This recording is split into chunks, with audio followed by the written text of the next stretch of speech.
متابعين الكرام، مرحبا بكم. ندعوكم للاشتراك في القناة والضغط على إشارة الجرس ليصلكم كل ما هو جديد، حيث نقدم لكم اليوم تفاصيل مشاهدة مباراة فريق الأهلي ومنافسه فريق المقاولون العرب القادمة في جولة الأسبوع 34 من ضمن منافسات الدوري المصري، حيث يستعد فريق الأهلي لهذه المواجهة بكل حماس وجهد كبير من أجل تحقيق الفوز بالمباراة، بينما يستعد فريق المقاولون العرب لهذه المباراة بكل قوة وتركيز عالي من أجل تحقيق الانتصار،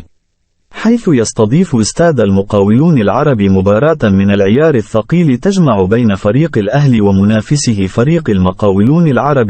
في جولة الأسبوع 34 من ضمن منافسات الدوري المصري، حيث من المقرر إقامة المباراة مساء يوم الأحد الموافق 16 من شهر يوليو الحالي، بينما تنقل المباراة عبر قناة أون تايم سبورتس 1، القناة الصوتية الأولي بصوت المعلق مؤمن حسن، بينما القناة الصوتية الثانية بصوت المعلق وليد الفقيه.